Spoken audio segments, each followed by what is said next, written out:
ari mwene Mariya. Ariko si icyo Yesu yavuga umwana w'umuntu uri aba yerekeje muri Daniyeli. Muri Daniyeli igice cya 7 mbona usa nk'umwana w'umuntu aje ku bicu, ahabwa ubutware n'ikamba, amahanga yose bazagira gute azamukorera. Asomye ubuhanuzi bwo muri mu itangiriro avuga ngo nyirayo ataraza uwo amahanga azagira gute azumvira. None baramwajije uwo mwana w'umuntu wari kuvuga ngo azapfa ninde? Yumva nabari abantu bari kuza ngo uwo munyembaraga wawe ninde iminsi 3. Rero uyu Kristo, amen, guca kwe bugufi agapfa nibyo byaduhaye ubugingo, amen. Samsoni rero yikoreye igikorwa cy'ubuhanuzi cyerekana yuko uyu upfuye, nubwo apfuye nk'umwana w'ihene, ariko mukuri ni umwami w'abami, ni umutware w'abatware, isi yose izumvira.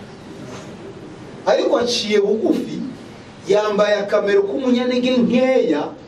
Yesu yavuze ngo ni umwana w'intama bajyanye mu ibagiro kugira ngo abashe guhesha ubugingo buhoraho abatuye isi yose, amen. Urumva rero nakundaga kwibaza iki kibazo, ibintu byose Samson akoze ibintu byakubitaga amategeko hasi, ariko ukumva Imana yongeyeho akajambo ngo ibyo byari biturutse ku Uwiteka, amen. Noneho wareba ubuzima bwiwe, ngaho agiye kurongora umufilisitiyakazi. Uwo mufilisitiyakazi ntanamurongoye, ahise yifatira Delila, akoza akavuyo kenshi. Noneho urungurutse hariya mu rwandiko rw'Abaheburayo kuva ngo ntabwo nabona umwanya uhagije wo kubabwira ibya Gideyoni, ibya Samsoni. Umunyamahanga nka Samsoni bagiye kumubara mu ntari zo kwizera, bagiye kumushyira mu ntari zo kwizera. Nyamara uwavuze ibigwi bye akabitaga kugeza ubwo abwira ngo n'Uwiteka aze amuranya ndebe niba ntabeshye, witwa Yobu, umushatse mukamubura. Mugenda mu gitabo cy'Abaheburayo mu ntari zo kwizera ushakemo Yobu, hari urimo pastor. Nyamara urebe ibyiza yitatse ku gice cya 32. Umva na Samsoni ntabwo yigeze akora n'icya 10 cy'ibyiza Yobu yakoze. Ariko Samsoni yicaye mu ntwari zo kwizera neza, abeshejweho, baramuhaye ibyo kurya by'ubugingo bivuye mu yakoze igikorwa cy'ubuhanuzi kimubeshaho. Abaho mu buzima bwo nubwo ndi umunyantege nkeya, ariko nzi yuko umukiza hari bimuhanirizwa no gukiranuka, amen. Amaze rero gukora icyo gikorwa cy'ubuhanuzi, Yuda amaze kumesa imyambaro ye mu rupfu rwe, ubwo vuze Yesu, amen. Amaze gukiranuka kwe amaze kugaragaza, haleluya, abamwizeye twese yahise kutwambika. Gukiranuka kwacu guturuka mu rupfu no kuzuka by'uwo, kandi nitwe twamwiyiciye, nyamara agiye kutwitura, atwitura gukiranuka. Uyu maraso cyangwa cha mwene data Jeme twaramuhenze, aduha gukiranuka kwe, atwise gukiranuka kwe, haleluya. Bibiliya twita ngo turi bene se bahuje umubiri n'amaraso. Mu yindi mvugo turi Abayuda b'ukuri, siko Paul avugana ngo umuyuda w'ukuri ni umuyuda wo mu mutima, utakebwe ku buryo bw'umubiri ahubwo wakebwe mu mutima. Pawulo ati ariko twebwe turabakebwe gukebwa kwiza kutari ukw'intoki, ahubwo gukebwa n'umwuka. Ubwo tukaba tubaye abayuda nyakuri. Ubuhanuzi buvuga iki? Yuda bene so bazagushima, bene so bazagushima. Akajambo reka tugasubiremo. Haleluya. Ubundi iyo duteranye tugomba guteranira gushima, ntabwo tugomba guteranira gusaba. Amen.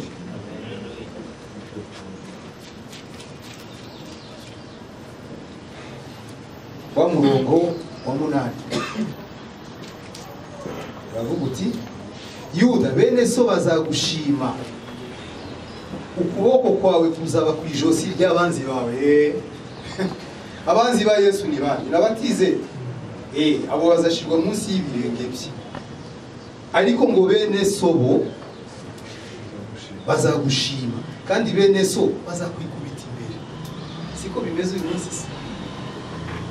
Amen. Umuyuda w'ukuri rero uwo mu mutima, kandi wo washimwa n'Imana.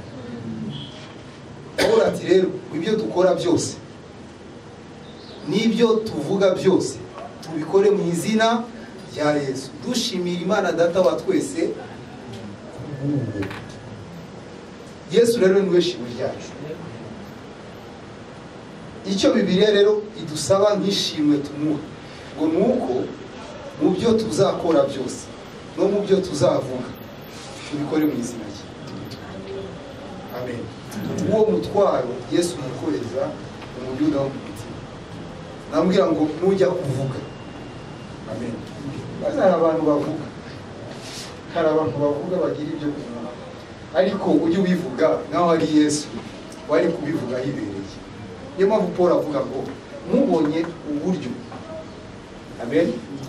Mubonye uburyo, mubonye ka occasion ki présence, ukabona uburyo ngo ujye usobora mu kanwa kawe irigira gute? Irihesha abandi umugisha.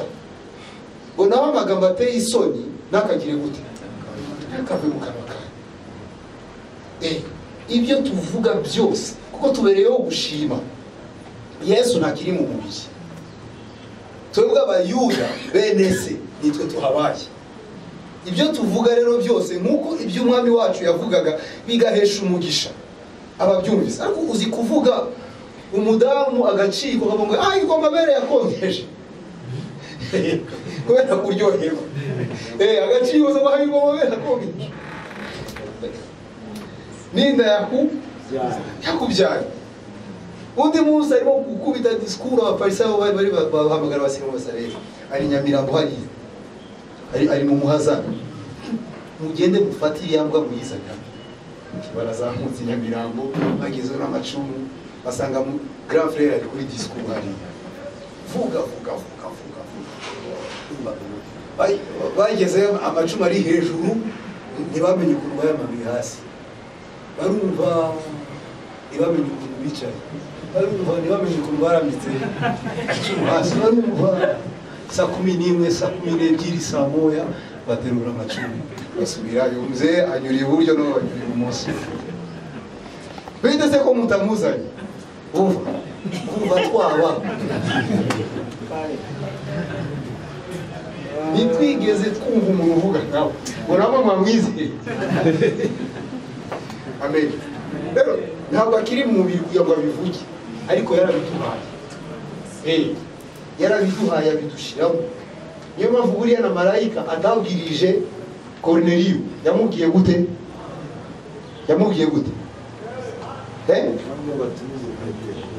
Jya kwa Petero. Ni nko kumubwira jewe si ibyanjye, ntabwo ari ibyanjye kubikubwira, harababihawe genda. Natwe rero nitwe turi ba Yuda, turi bene Yuda. Yadusigiye iryo jambo ry'umuzo. Tubonye uburyo rero turi hagati yacu dukomere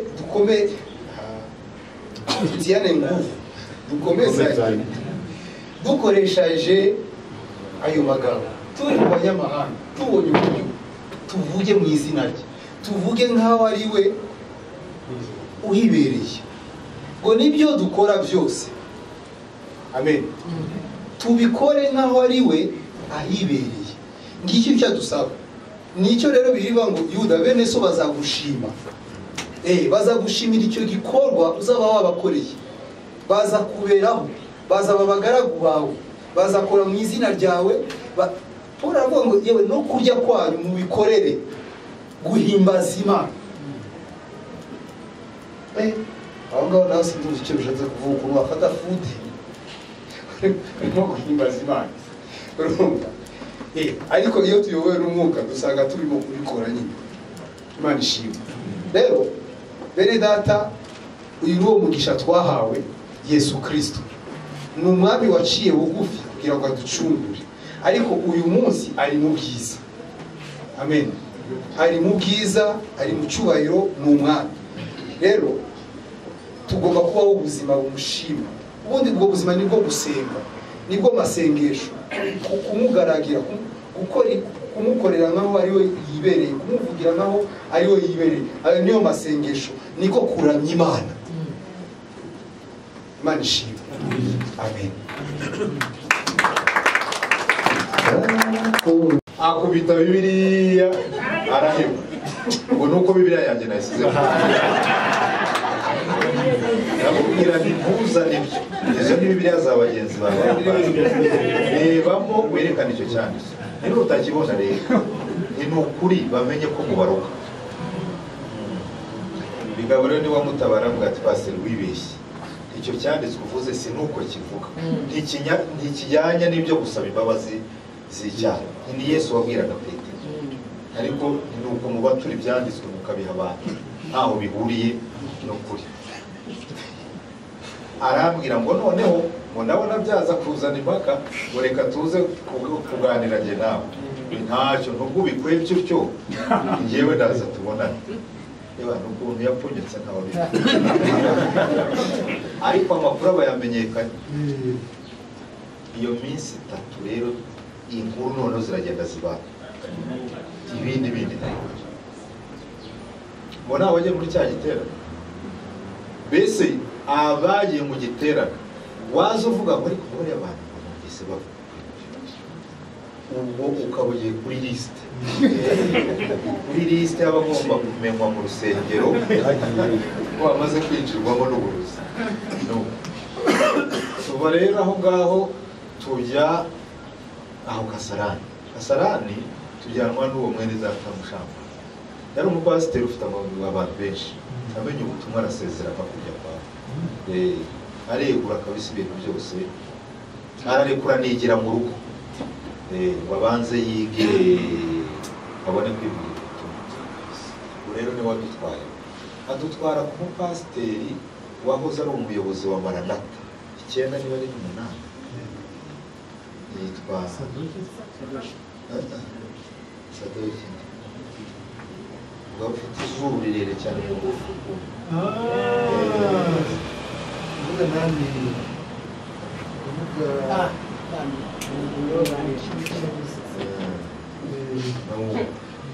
afite urusengero runini noneho rero umukozi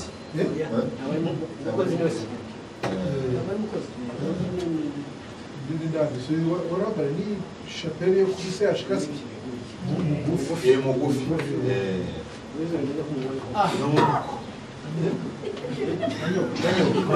Manyoka usanga bafite topic yo mu Efeso igice cya 15 ngo ndabasabira ngo muhabwe umwuka w'ubwenge no kumenya no guhishurirwa bimwe muyimenye mumenye kugera ku 20 turanezerwa kabisa avuga tubanze yari mwene Data none kuvugana umudehengezi sintangiye kuvuga igihe wabaje nabwani rero yewe ndakwigisha nkacukumbura ibintu none rero ntabwo mpera aha ahubwo turaza guhera iriya tumenye impamvu Pawulo icyifuzo cyari ugusabira itorero umwuka w'ubwenge. Bampereye rero iyo mategeko nayo uko mvuga amategeko rero niko ndi kubika imbehe y'abantu kandi ubwo ndi mu mudendezo. Numvise topic ndavuga ntaba no kwisanzura. Navuze uwo munsi umugore umwe arahaguruka ati ntabwo twari tuzi ko twabeshywe bityo. Abapasiteri bose bicara mu materaniro ati ibi bintu biba muri izi Bibiliya dufite. Sibo twabisomye se sinasomaga nabo mugasoma. Wenda niba nanabeshye ababyeyi bacu batwungana baduha umusada kumva cyane ko Imana bagira ubuntu bakiga teoloji bakandiyemo bose bararuca bararugira. Ndaje ndavuga ati pasiteri ngira ngo ibintu byasobanutse. Wumve Manyonga we umujinya wamwishe agenda n'amaterano atarangiye. Bagenzi be baba rwose dusohotse rero abagore bakaza ati bihute bakara batwicaza mu mategeko nabo bazi ko bidashoboka ibi bintu. Abapasiteri basohotse babona nyine igikundi cy'abagore n'insoresore n'abakobwa banze gutaha baracyari kubaza. Abantu baragenda baravuga ati ibintu byazanye ibibazo. Nijoro tugiye mu icumbi bahamagara wa mupasiteri mushaka bamujyana mu nama bamubwira ko ntazongera guhagarara ku gatuti nagaherutse ubwo baba baramfungiye.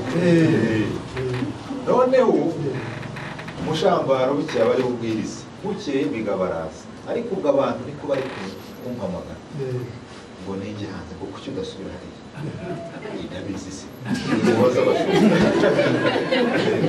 ngiye ko naje kuvuga ubutumwa niba batambanze n'uburyo ibyo ariko nabo babona ko umugore umwe aravuga ati ariko tuzi ko nabonye pasiteri asohoka arakaye ati buriya wakoze ibi bintu bari barabiduhishe.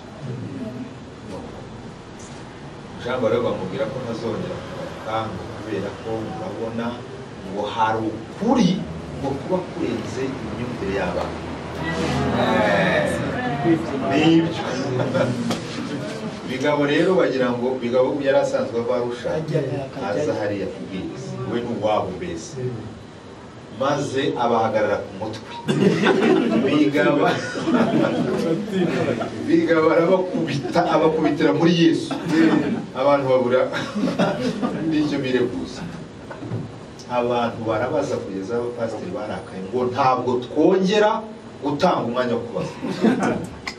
Bigabo ati twebwe rero ntidushobora kwigisha abantu batatubaza gute se umuntu niba yumvise akantu akaba ashaka kumva ka kabiri agomba kubaza.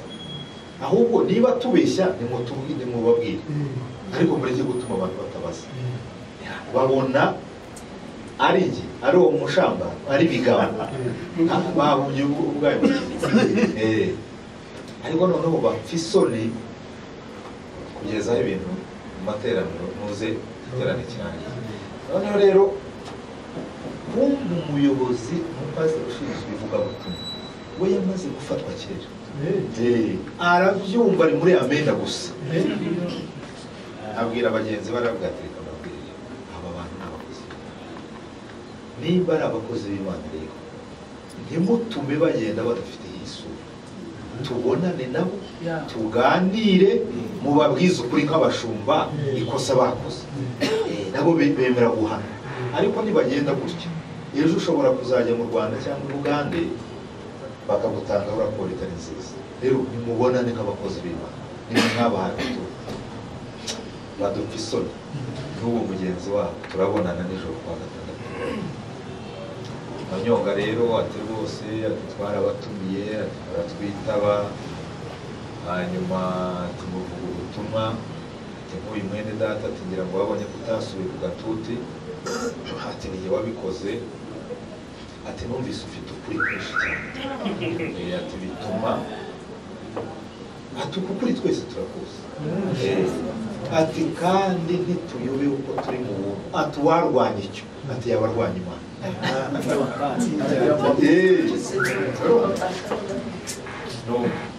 ati rero ati kuko narababwiye nti yewe rero mbanze mbisegureho yewe sinzi kurya umunwa umuntu ampaye agatuti rwose ibintu ndi buvuge ndabivuga ntabahakwa nta ndonke nta tike nta byo kurya byanyu ushaka ndavuga ukuri rero ntegamiye kuri pasiteri ntegamiye ku mudiyakoni ndaba negamiye kuri Yesu gusa ubwo rero mumbabarire ubwo ngo mbavuze ku mafaranga ati nkakuriya tuwabuze amafaranga tuvuze ko amafaranga yabesheje abantu nanjye ndamubaza ahubwo se naje hano ntazamwe n'amafaranga si amafaranga yagejeje hano ibyo byose ni bitabizi ubwo rero ngo kuvuga ngo amafaranga yanyu ngo siyo ngo naje kureba n'ibiki ati ngo ati niba uyafite ati abandi baza ntayo bafite ntabwo ari byose ku ngingo jewe nigeze babuze amafaranga ubona kuriya ngo wakoze ngo cyacu ngo ndambanire rero kuri pasiteri twe kubiryarya ntidukomeze gucana wewe uyu muvandimwe bigabo yakubwiye twebwe twaje kuvuga ntabwo twaje kuvuga umuntu hano nta nubwo twaje kurengera inyungu z'idini noneho wewe nk'umushumba mukuru ushumbya bagenzi bawe dushinja icyaha kimwe tugisabira imbabazi wenda dukosora inyigisho ngo ya inyigisho zanyu zo ngo ni ukuri kw'Imana bari kureka kubwira ngo nk'umushumba ngo ntabwo wakora ku cyacu n'amaturo ngo tube tucyumvikane hari ibyo urumva ntabwo ari ijambo ry'Imana turi guha ahubwo ni inyungu amafaranga ibyo ni inyungu zisanzwe nk'uko abacuruzi bapfa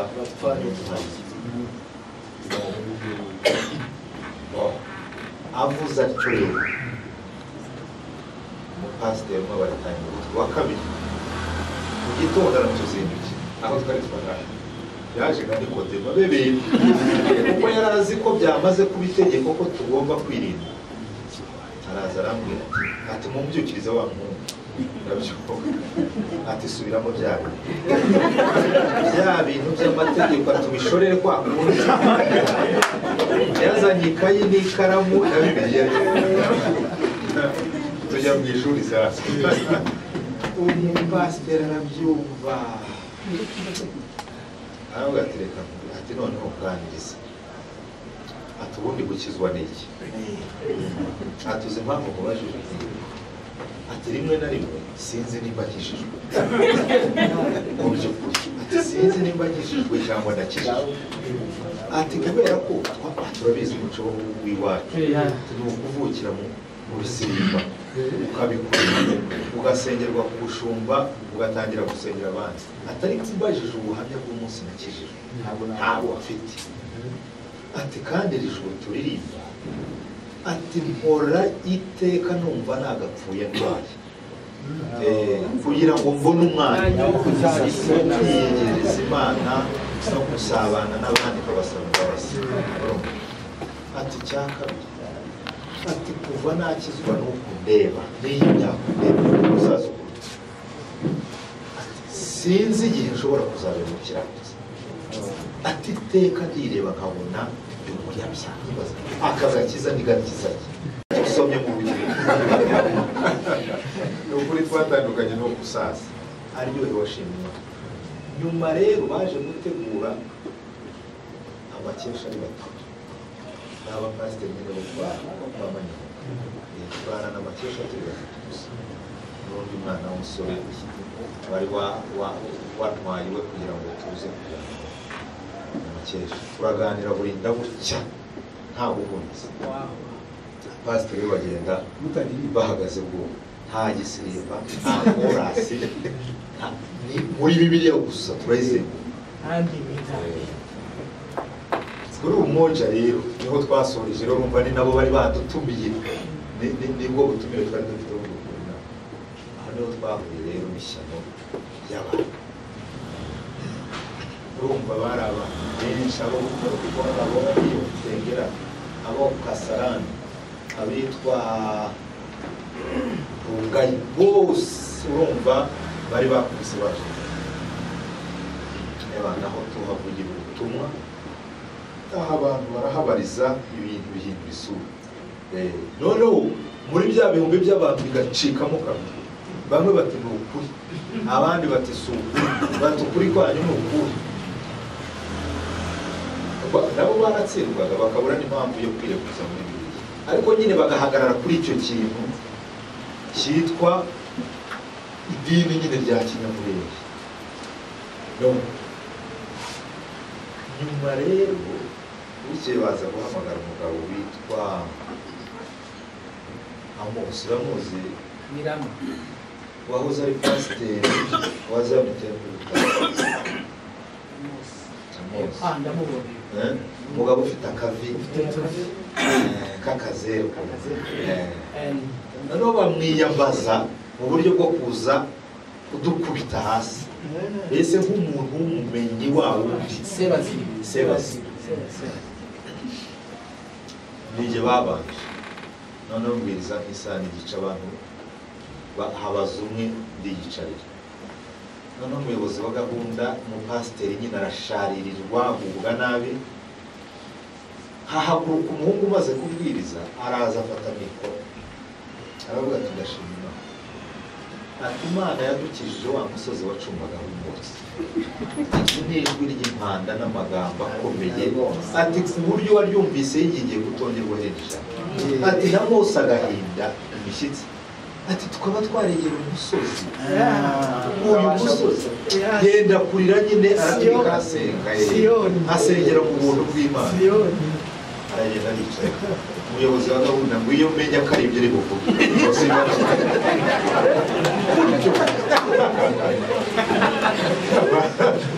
byari umuhangano imbona mubona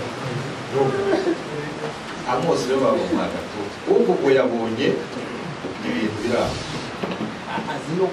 Amos yadukoreye agashya akora agashya noneho asa n'ushyizeho umukomeye araza yinjira mu muntu arabutonora ahereye mu itangiriro ariko akabutonora avuga ati mwebwe abanyamurenge mwebwe ati niba hari abari ku isheni ry'ikuzimu ati ni mwebwe ati kuko mwarozwe n'umwuka w'igisirimba n'amayerekwa adafite aho kujya mu ijambo ry'Imana abinjiza mu buntu uwo mugabo nanjye amarira araza arabuza aravuga avuga n'ibyo tutavuze ngira ngo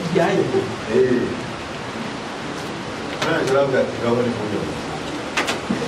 kunyomoza muri abapasiteri muruzuye hano nta gihe ntabahamagaye ngo muze tuganire turebe uko turinda intama z'Imana kuziroha ubwo uzivuga butumwa twahasanze tembe ivuga ngo ninde watuye amafaranga yo kujya gukurikira cya Yesu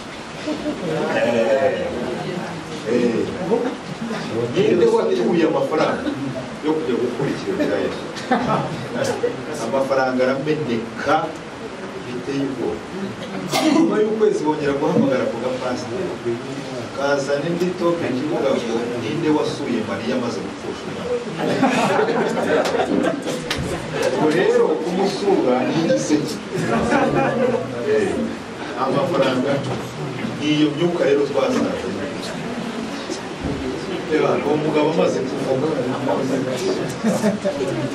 noneho tujya mu birere Amos yavugishije muri 80 yavuye bijombo araza adusangira shama tuvuga kuri icyo kintu cy'ubuntu ngo aha bicumwe cyose turatandukana bya bijombo twasiba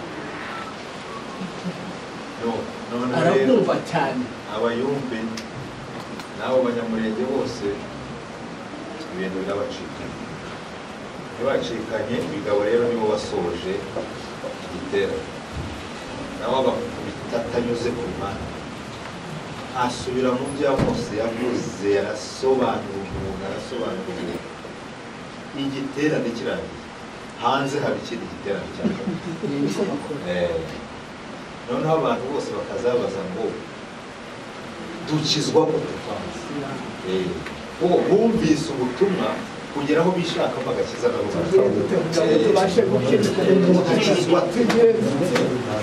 ni gute umuntu akizwa akicara azi ko ari umuragwa w'ijuru ndababaza mbese ni gute wamenye ko uri umuragwa w'ibyasohoye upanze bose bakabona uko twavutse ni nijoro rero ntabwo ari hano ni ukuba wavutse gusa ugomba kubwirwa aya makuru n'umwuka uri umuragwa w'ijuru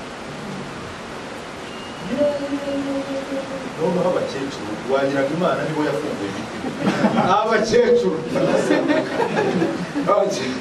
abakecuru hari ahantu twahuriye mu rugo rw'umuntu babaga hano Gitarama yahumiye umusaza bamushakaga arababwira umukobwa ati genda ubwire uwo muhungu wavuze aza tuganire ngeze rero usanga abakecuru barenga 8 n'abakobwa bangana n'abahungu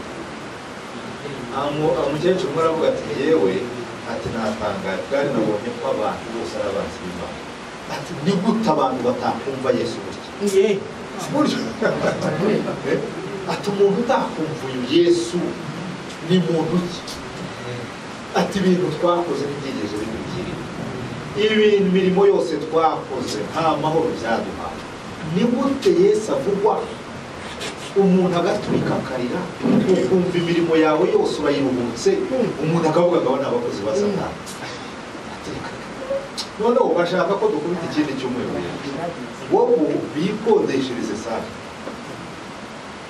noneho ngo tubona ibintu bitakunda ntabwo ati rero nibikunda tuzaba tugarutse ariko nubwo mumenye ko ubu tugiye kwitwa abarozi ibintu biciye kuko niyo turufiriye umukecuru wese umeze ukuntu nka mere hariya yagomba kuba ari umurozi ubu yumva ahita gukubita yiyokaje iyo warinda ntibishoboka ubu ubaye umurozi n'ubwo waba utari we urinda upfa ari uko bimeze noneho bakavuga ngo reba impamvu urubyiruko ruri kubyumva n'abasaza n'abakecuru ngo ni uko ari abarozi bakaba bashaka kwitwerereza ako kantu k'ubuntu Yesu ntiyabirangiye nubwo twaroga nta kibazo urubyiruko narwo ruti nubwo twakora ibyaha nta ngorane noneho uwo munsi dusoza bigaragara bagitese ntushobora kumbwira ababene data twasanze hano uwakoze icyaha yitwaje ubuntu bw'Imana ahubwo dusanga abantu bose baravuga niba hari abantu b'inyangamugayo aba bana b'abasore bavuga ubuzima ati ni inyangamugayo ziteye ubwoba none se mubatwerera ibyaha baravuga rero ati uko kumva si upfa kamenya ntabwo ari ukumva ati kandi nimudapfa ngo mubanze mupfe mubone kumva iby'Imana muzahora mubisoma uko byanditswe atari icyanditswe muzahita mupfa mukakibona ubwo rero bene data baratubwira ati muzadusubize abo ati mugira iteraniro ati mwicara mwese muvuga ubu tuti cyane hari umuhungu umwe rwose yakorwaga hakanarira muri kuganira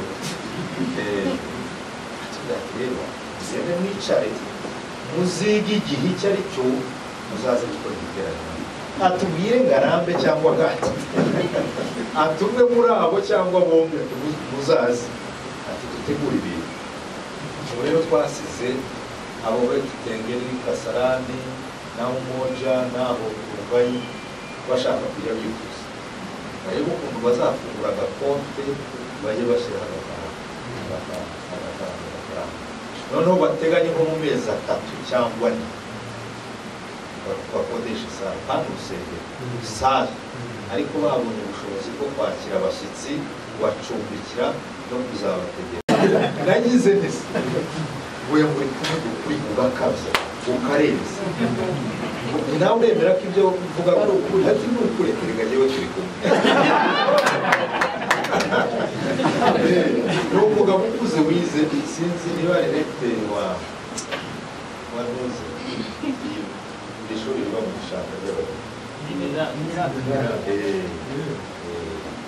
nawe rero ubwo asa n'igicibwa kuko bamushyizeho kashe ubu ni umurozi arambwira ati rero ati tumaze gukora inama gatatu tuvuga kuri izi nyigisho z'ubuvuzi zaje atari ko by'ukuri ati mubwije ukuri nk'umuntu w'umupasiteri kandi uri muri nyobozi ati ikibazo ni icyacu ati naho uri kose barakwemera ntawe ushobora kuteganiza ati mbese byakababereye byiza muvuga uko kuri atari ku itegeko ry'icyacu n'amaturo mukarigisha abantu ati niyo ntambara ni amaronko ati naho ubundi butumwa barabuza ati turicara tugasubira tugasanga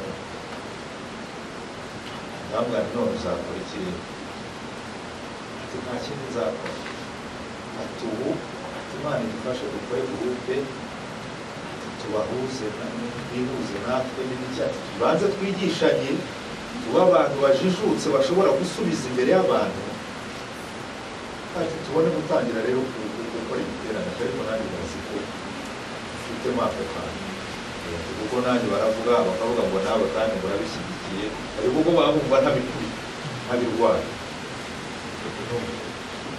ugendere n'umunsi ushyize mu ntambara akazi nuko rero nuko twaje ariko ngo barabakeneye pasiteri ntagara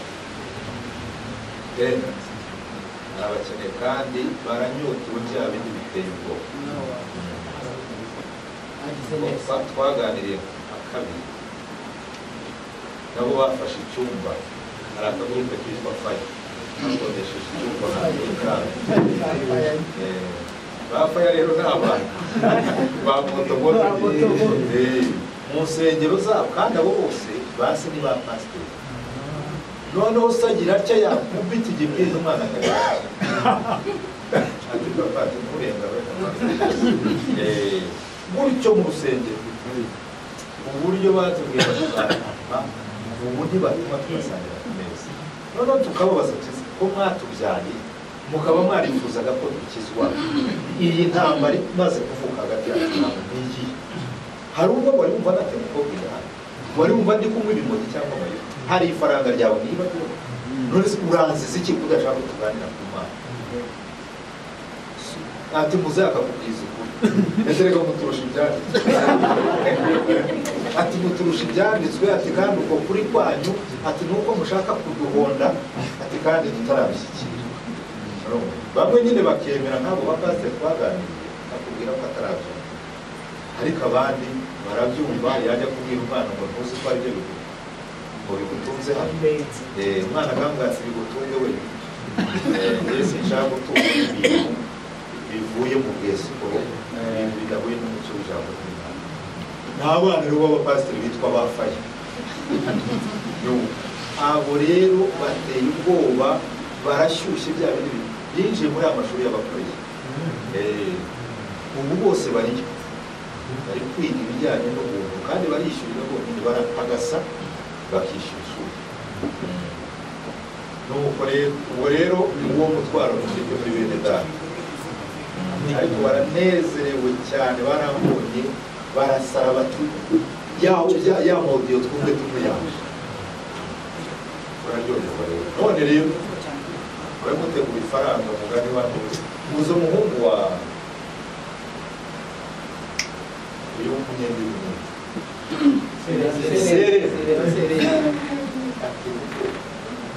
umuhungu uvuga ubutumwa wawe mpuzamahanga kandi w'umuntu bw'Imana ararenze kubwisha ukuri arabwumva arabuvuga ukumva ikiniga kirazamutse ni umuvugabutumwa mwiza mwiza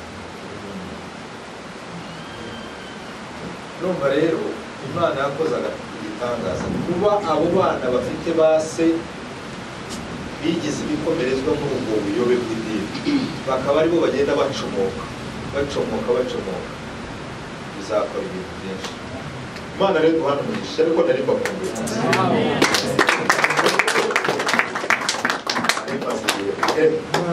ariko nageze hano mu nda biramvuga nari maze igihe kandi nasanze arizo mboga za mbere cyane biraryoshye umuntu akazimenyesha reka asubize umuyobozi gahunda rero muri make icyo nicyo cyari gikwiriye ko twamamaza Kristo agashyirwa hejuru twebwe abantu tugakirwa bugufi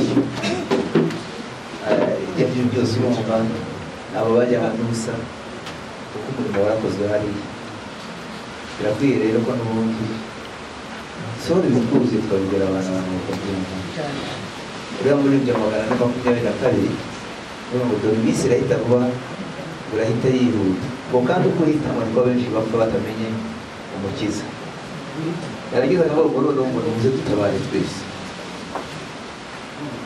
noneho hari igitero agera akavuga ngo cyuri imbuto nziza mu mitima yaba hanagura n'amarira y'abanyamibabaro regera abapfakazi kandi ubyutsa abaguye ubuhure n'impunzi 422 ibise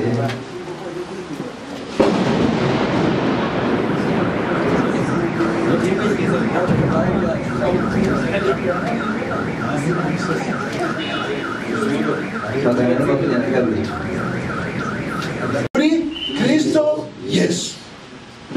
Gade nawe agiye gufata ijambo avuga ku byerekeranye na Yuda, ariko avuga Yuda ntabwo yaragendereye Yuda nka mwene kanaka nk'umuntu, ahubwo yashaka kuganisha ku ntare yo mu muryango wa Yuda. Iyo ntare yo mu muryango wa Yuda niyo yagereranije na ya yindi Samusoni yacagaguye cyangwa se yatanyaguye, noneho bagaruka bagasangamo ubuki, aho gusangamo inyo cyangwa ububore bagasangamo ubuki, bakaburya bakagubwa neza. Uwo nguwo rero, uwo nguwo niba ukurikiye neza ni nawe uduhuriza ahangaha. Uwo niwe dusangira, tuza ahangaha kurya kuri ubwo buki buri muri iyo ntumbi y'intare, ariko kandi itakiri mu buryo bw'intumbi nyine uko Yesu Kristo yarazutse. Ubu ni muzima. Icyo turya ubu ngubu ni icyo umuntu wa kamera atazi, ariyo mpamvu bakise manu. Ati iki ni igiki manu. Mu mwuka turarya, kandi icyo turi kurya ni ibitanga ubugingo. Noneho reka nkwereke uburyo abo ngabo wita abayuda, wenda dufate n'abagande n'abanyarwanda, bose ukuntu baza guhinduka ikintu kimwe kubera iyo ndyo imwe dukura muri uwo nguwo uduhuriza ahangaha.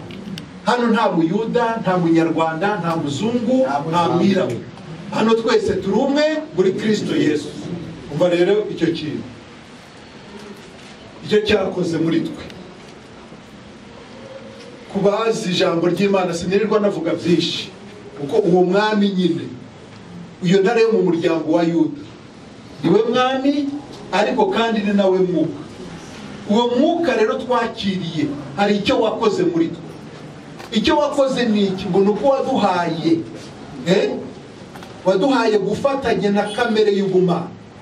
Ubu niba twitwa abana b'Imana bitandukanye no kwitwa umunyarwanda cyangwa umurundi cyangwa umuzungu. Turi abana b'Imana tubeshejwe n'iki? Nicyo twariye. Yesu aturya umubiri wawe, sinzi wabivuze ahangaha, urya umubiri wanjye akanywa n'amaraso, uwo naho yapfa azabaho, kuko n'igihe gupfa ni nanjye muzuko, n'igihe byose, n'igihe buzima, n'igihe bugingo, ni nanjye muzuko. Umva rero icyo ijambo ry'Imana cyo Petero atubwira mu rwandiko rwa kabiri, urwandiko rwa kabiri rwa Petero igice cya mbere, dusome umurongo wa 3 n'uwa 4. Aragira ati, cyangwa duhere ku wa kabiri. Wa kabiri aragira ati, ubuntu n'amahoro bigwirire muri mwe, bigwire muri mwe, mubiheshejwe no kumenya Imana na Yesu umwami wacu, kuko imbaraga z'ubumana bwayo zatugabiye ibintu byose bizana ubugingo no kubaha Imana, tumuheshejwe no kumenya neza uwaduhamagarishije ubwiza bwe n'ingeso ze nziza. Ibyo nibyo byatumye aduha iby'igiciro ibyo nibyo byatumye aduha ibyo yasezeranije by'igiciro cyinshi bikomeye cyane kugira ngo bibatere gufatanya na kamere y'Imana mumaze guhunga no gukira kononekara kwazanywe mu isi no kwifuza.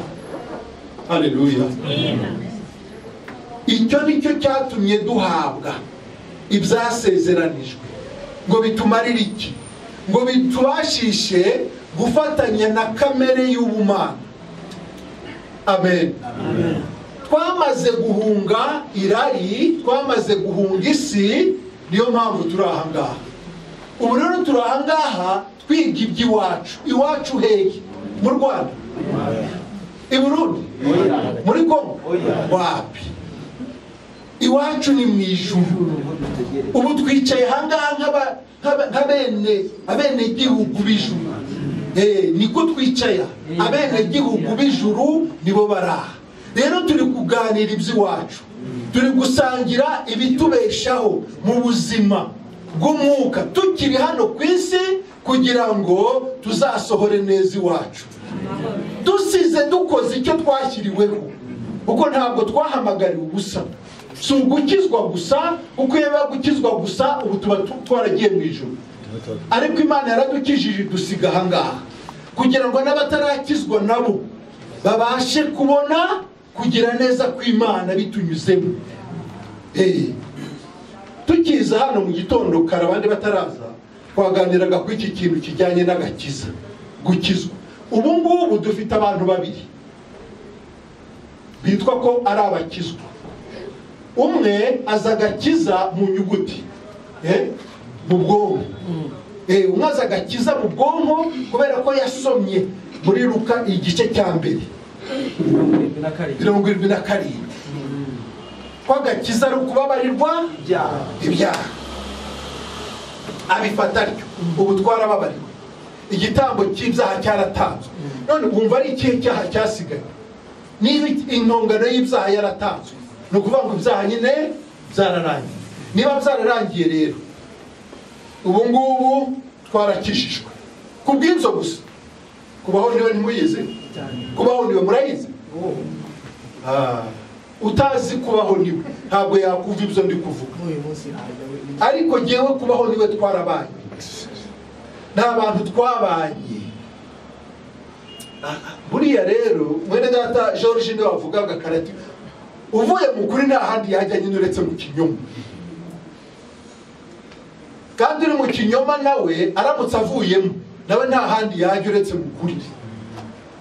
Hari abantu rero bavuye mu kinyoma, gusa ubu ngubu ndabivuga gute Mana yanjye, havuye mu kinyoma none bakajya mu kinyoma, kuva mu bwayi ugahungira mu kinunga, wava mu mvura ugahungira mu mazi, ugasanga rero ni hahandi.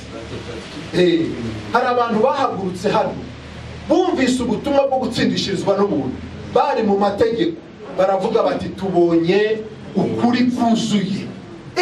Yesu yarabirangije, ubu ngo twatsindishijwe n'ubuntu. Baragiye bana baravuze, bavuga kweri nawe nk'umuntu uzi uburyo twakije ukavuga utaba ni bene data, bari bene data. Ariko kubera yuko batakomerejwe mu buntu bw'Imana ngo bigishwe ukuri ko muri Kristo Yesu, abangaba baratanye, noneho baragenda baba babi cyane kurenza n'abanyedini. Nibo bavuyemo babandi bitwa ngo byararangiye. Ubundi byo mukora ni ibiki? Murabikora ngo bigende bite? Ko byarangiye hari icyo mwongera ku gakiza k'Imana? None se agakiza k'Imana sa k'Imana nyine, si Imana yabyikoreye? Hari uruhare rw'umuntu ruri muti wawe, none se ibindi muzana ni ibyiki? None se ako gakiza twagaherewe iki noneho? Kugira ngo n'ubundi dukomeze twibere nk'uko twari tubayeho. Petero atubwiye neza yuko ibyo byasezeranijwe by'igiciro cyinshi, ibyo twabiherewe kugira ngo dufatanye na kamere y'ubumana, kugira ngo bigende, kugira ngo abatubona babone Imana. Wa mugani wa Yesu ati umbonye ababonye data. umbonye abonye data, nanjye umbonye ababonye Kristo. Ngo ndi intumwa mu cyimbo cya Kristo. Niba ntiyizi nanjye nzaba byararangiye nyine, nzitesha agaciro, ariko kandi ntesha agaciro n'uwo mvuga. Ntabwo turangaha ku bwacu, turangaha kugira ngo twamamaze imirimo ikomeye y'Imana. Iyo mirimo ikomeye ni agakiza. Agakiza ni ikintu kubabarirwa ibyaha, ariko se kubabarirwa ibyaha bivuga ngo wa mugani wa Paul ngo dukore ubuntu, ngo noneho ngo kugira ngo ubuntu busange, ngo kuko ibyaha byababariwe noneho twibere mu byaha. Nicyo bisobanuye? Wapi! Ubuntu bw'Imana butwigisha kureka kutubaha Imana. Sibyo dusoma muri Tito igice cya 2:11. Ubuntu bw'Imana butwigisha kureka kutubaha Imana. Mu yandi magambo, ubuntu bw'Imana nibwo butwigisha kubaha Imana sasa. Nicyo ubuntu bw'Imana bwigisha ubundi. None se umuntu akubwiye ngo afite ubuntu, cyangwa se kuvuga ngo umuntu uriya muntu afite ubuntu kwe, bivuze iki? Ubuntu ni umugisha wo mu buryo bw'umwuka. Ni nazo mbaraga nyine zitubeshejeho. Ukaba mu isi ariko ntuse n'ab'isi kubera ubuntu bw'Imana, si ukubera wowe. Ubundi ku bwa kavukire twese turi abanyabyaha. Twese nta n'umwe ufite imbaraga, nta n'umwe ufite ubushobozi imbere y'icyaha, nta n'umwe. Ariko ku bw'ubuntu bw'Imana ureba icyaha nk'utakibona, ukaryoherwa n'ubuzima bw'Imana. Icyo ni ikindi, ni Imana igikora, ntabwo ari wowe.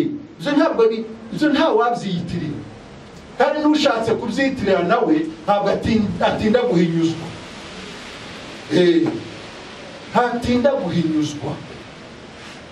Ndavugaga rero ko agakiza ubu ngubu kasigaye kagaragara mu buryo bubiri. Hari umuntu ugafite ahangaha ubwo akamenya ngo ibyaha byose burya Yesu yabatizwaga. Burya Yesu yabatizwaga, Yohana yafashe ibyaha by'abari mu isi bose abimukiraho. None Yesu ahambanwa nabyo, none azukira kugira ngo dutsindishirizwe.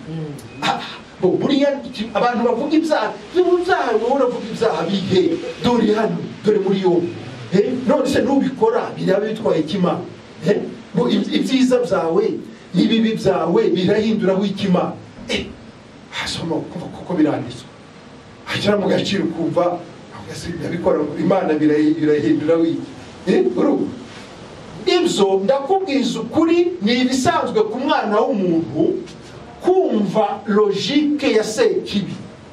None ugira ngo Satani aza gushuka umuntu kurya ku mbuto, urumva vraiment harimo ikintu ntabwo ati vraiment nta kibazo. Iki giti kimenyekanisha ibyiza n'ibibi. None ukiriye ukamenya ibyiza n'ibibi, ikibazo kiri he? Ngo uramutse ubaye nk'Imana, usiko sinkubwiye kuba nka Satani, ba nk'Imana.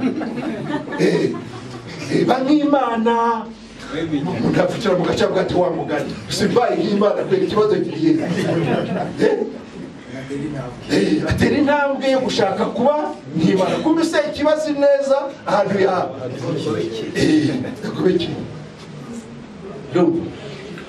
Rero ndababwiza ukuri, ibi bintu turimo ntabwo ari imikino. Hano ntabwo tuza, ntabwo ari adresi. Kwandamage ntabwo ari adresi. Gusengera he? Ngo gusengera Kwandamage. Sivuze gusengera Kwandamage, ibyo bimaze iki kwe? Duhurira hamwe kwanza. Ndabageraho yagize turamwamamaza kwe. Tekereza Kristo dufite ikibazo, umukweri natwe yewe. Hari aho ngarukira abanyedini, nkavuga abanyedini nk'uko Yesu yashimye abana b'isi ngo mu byabo bafite ubwenge kurenza abana b'umucyo. Buri idini naryo rifite uko rikora, dushobora kwigiraho kandi bikagenda neza. Asubukariza uratuvuga ngo tuba Kwandamage, ngo dusengera Kwandamage, ngo duteranira Kwandamage. Ye telefone ni yandi. Bayisimishe.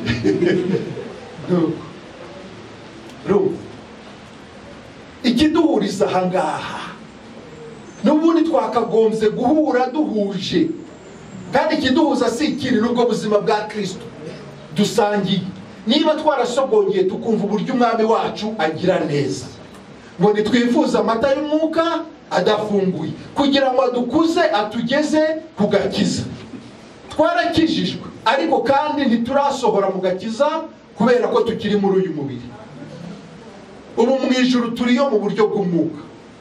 Niyo mpamvu mu ruhande rumwe tuvuga tuti byararangiye, twavuye mu rupfu twageze mu bugingo, ariko none tukiri hano ku isi Kristo arashaka kutubona nk'abarepresenta be. Utubonye abone Kristo, nituvuga bumve Kristo, aho tunyuze tukwize hose impumuro yo kumenya Kristo. Mureke abavuga bavuge, ntibazi ibyo bavuga. Uwahuye na Kristo akamukiza, ibi bintu abyumva neza. Ntabwo ashobora kwishimira isi, ntashobora kwishimira ibyaha, ntabwo ashobora kwifata uko ariko kose, kuko uwo yahuye na Kristo. Ariko umuntu ufite agakiza ko mu bwonko, ndakubwiza ukuri, afite ibyanditswe hano muri Bibiliya, ashobora kugukubita akagutsinda neza neza. None se wowe wari wabona ingwe ihindura ubugondo bwawe? Wari wabona umunyetiyopiya ahindura ibara ry'uruhu? Namwe nuko ntimushobora gukora ibyiza kandi mwaramenyereye gukora ibibi. None ibyo ngibyo akabyapurika noneho ku buzima bwa Kristo, kavuga ati murumva uburyo nta bidashoboka mu Bukristo ko umuntu ahinduka.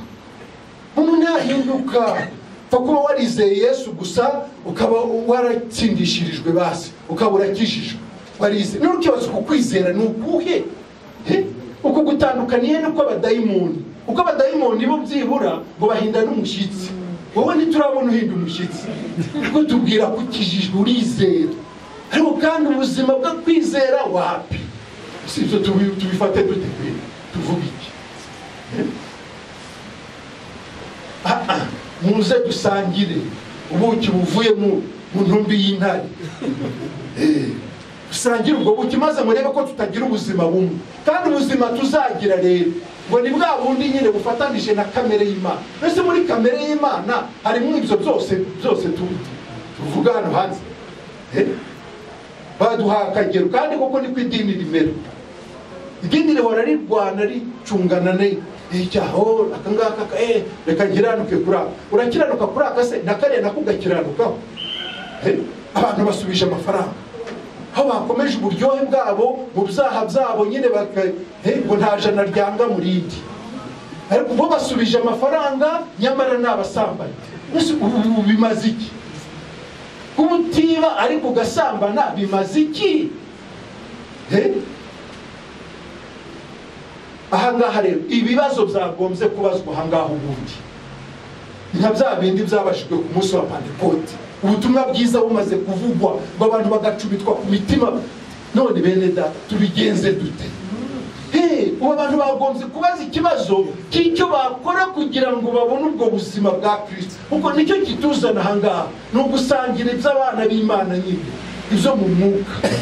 None bizagenda bitari. Mwene data yari afite ikibazo kare nyine dutangira ahangaha abandi batarazi, bati none gukizwa ntabwo ari ukureka ibyaha.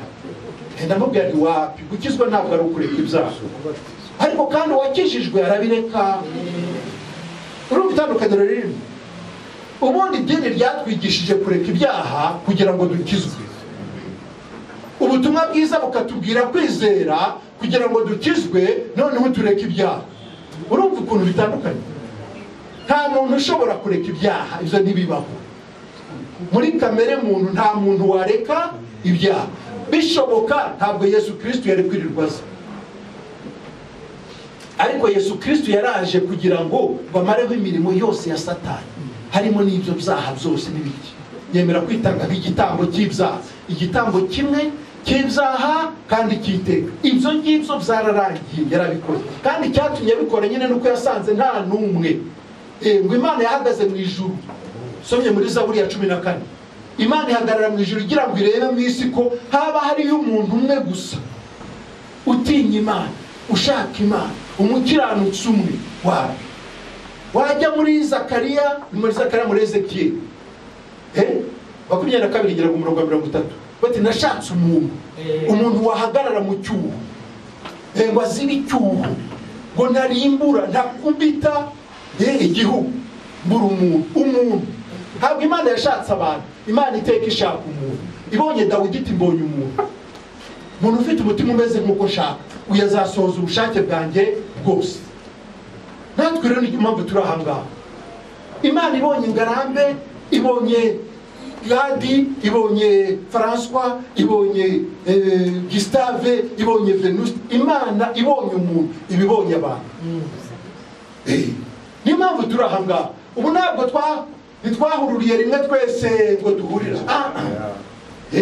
Hari umwe Imana yanyuzemo kugira ngo ndaboneke, Imana inyura mu wundi kugira ngo ndaboneke. None iyo tuhuye rero turi ab'Imana, none tuvuga iby'Imana nyine, tugasangira iby'iwacu. Rero iyo uvugana n'umuntu wafashe agakiza mu nyuguti akaba gafite mu bwonko ariko atarigeze ahura na Yesu, nta experience n'imwe afitanye na Yesu, uwo ngo aravuga ukamwumva.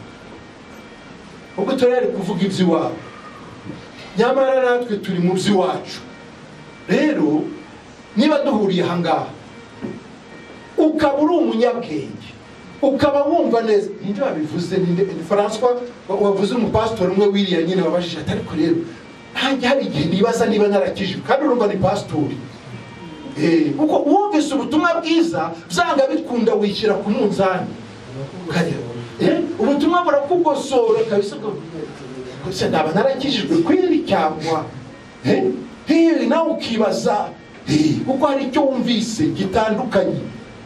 Abantu bakuriye mu idini, natwe twese twakuze turirimba muri korali n'iki, ariko ibyaha biturembeje turavuga tuti wapi, nta wundi wadukiza uretse Yesu. Twijugunya mu maboko ya Yesu tutanamuzi, nta n'uwamutubwiye neza. Ibintu byose twaje kubimenya nyuma, tw'igitambo cye cyari icy'iteka, ibyo twaje kubimenya nyuma. Ariko mbere twishakiraga Yesu gusa. Tekereza umuntu kuzindukira muri twibatura imyaka 3 saba umwuka wera kugira ngo uve mu byaha, kugira ngo ukurumva nta mahoro ufite, ibyaha birakurembeje, urashaka kubireka bikanga. Ni Yesu gusa, Yesu. Yesu rero yinjiye mu bugingo, mama aho ngaho usanga bikunda. Ubura icyo uvuga, ubura uko ubigenza. Aho niho ubona benshi barira. Umugore yarababariwe, wari undaya, umusambanyi, kabuhariwe, marayi, kubera umunezero w'imbabazi za Kristo yakiriye. Azana amavuta y'igiciro yasuka ku birenge bya Yesu, ariko abanje kubiririraho ararira. Abanyedini barumirwa ati dore sasa uyu aravuga ngo yavuye mu ijuru, haza uyu maraya witura ninde utamuzi hano wikati. None reba ibyo ari kwigira ku birenge. Yesu ati kweli wababariwe cyane, nawakunda cyane. Uyu maraya wari kumubuza ibyo by'igitambo cy'iteka n'ibiki byose ntabyo yari kumenya. Zakayo wakiriye Yesu we, Yesu akamutangira ubuhamya ati uyu munsi agakiza kinjiye. Ntabwo Zakayo ari kumuzanaho ibintu by'ubumenyi byinshi birebire. Zakayo icyo yabonye ni uko presence ya Yesu gusa yahinduye ubuzima bwe. Wari umujura wakundaga amafaranga kurenza byose, aravuga ati sasu igice kimwe cya kabiri cy'ubutunzi bwanjye gihaye abakene, asigaye buri wese uwo nanyaze ndamuriha kane. Wumva Zakayo yarasigaranye iki? Yesu gusa. Haleluya. Zakayo yasigaranye Yesu, yumva Yesu aramunyuze. Ako niko gakiza dushaka. Turashaka gakiza ka Kristo, kuko Kristo niwe gakiza kacu. Kristo muri twe niwe byiringiro by'ubwiza. Ibindi byose ni ubumenyi, kandi utanamenye none nejo naho warinda upfa utamenye ibindi byakubuza ubugingo se. Ufite Yesu muri wowe, utunze kuzuka n'ubugingo muri wowe, Imana idufashe bakuru. Niba duhuriye ngaha, tumenye ikintu kitugenza, tumenye ikintu dushaka. Ntituze gutera waraza hano. Twari mu madini, natwe twari dufite amadini akomeye asobanutse, abasha gutanga n'akantu. Ibyo byose umuntu akabyigonga akabivamo kubera ko yamenye hari ubundi buryo yasogongeye kuri bwa buki bwo mu ntumbi y'intare. Kumva ubundi buzima usanga hari ikirere. None abo nibo dushaka basogongeye bakaza. None butarasogongera rero ukumva abantu bari kuvuga iby'ahandi wowe utaragera. Ikibazo wakabajije no mu bene data, none ibyo giye nabigeraho ko ntarabyumva neza ibyo bintu. Voilà, tukamufasha tukabwira ati dore uko bigenda nuko byatangiriye aha none bigeza aha, ariko kandi aho byerekeza ni hariya. None tugafatana runana tukajyana mu bwami bwa data. Haleluya. Bakumva Imana ibaho umugisha. Masaha yagiye, hari abana barambiwe, hari ababyeyi bagomba kujya mu mirimo n'iki. Ubukweri hari utanyuzwe, hari ufite akantu. Ahantu dukoranira natwe turabantu bagira ubuntu bwo kunga mu bintu by'amadini twitwa bahagurutse. Nzanye intashyo y'abahagurutse. Abajya bagera hano mu Rwanda bose bajya baza kubareba. Ntabwo nta n'umwe ujya uza abona ariko kugera hano. Harimo bamwe murabazi, harimo festival y'ikuza, iteka umuntu wese ugeze mu Rwanda mu bantu dufatanije urugendo rw'Isiyoni iteka baza hano. Kuko usanga turi bamwe turabakurikira cyane. Yewe buri gihe amaudio yanyu yose guca kuri radiyo buri munsi ndabikurikira.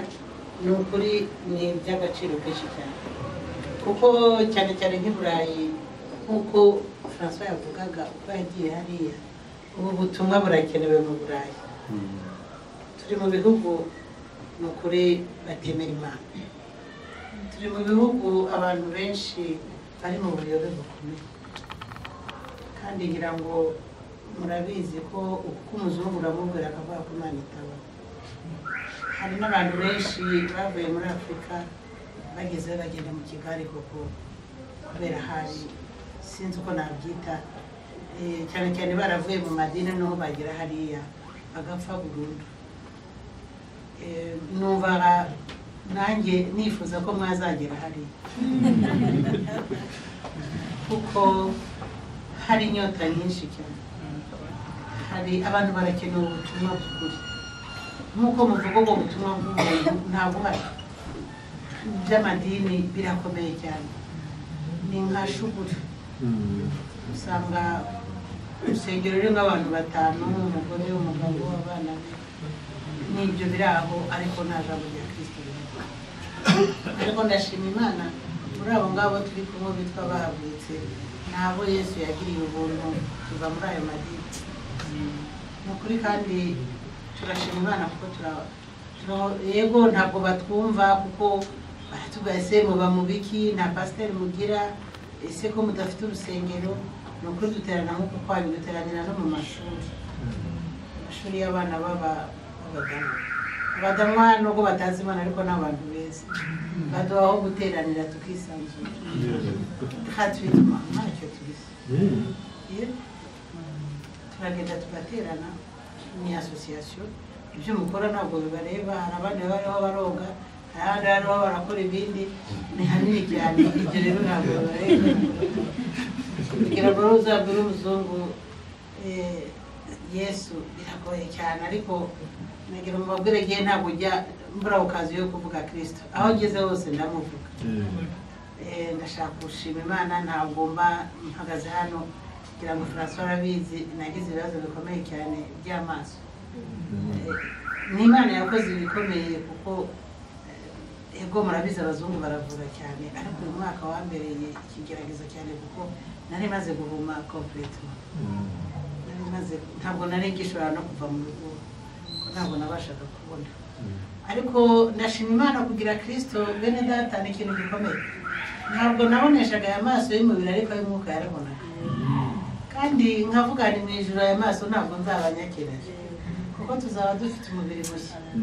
Byarangoye cyane nyine kuko mbagiye nyine gusohoka byarangoraga, ariko ngashimira bene data cyane mu materaniro bazaga kumfata bakanya kandi bakanangarura. kuko ntabwo nari nkibasha gufata trial cyangwa gufata ikindi kintu kuko ntabwo nabonaga. Abazungu rero baragerageje arabaga rimwe barabikuramo ubu nkaha nk'umweru w'amaso mfitemo plastique kuko amaso yari yarapfuye. Bagerageza rero kuba nk'abana b'abantu kandi abo ndashima Imana ko ngiye nababwiraga ijambo ry'Imana mujye mushima Imana yabahaye ubwo bwenge bwo kurambura Imana yakoze bose kubera indwara ngo ya glaucoma. Ariko ubwo bamaze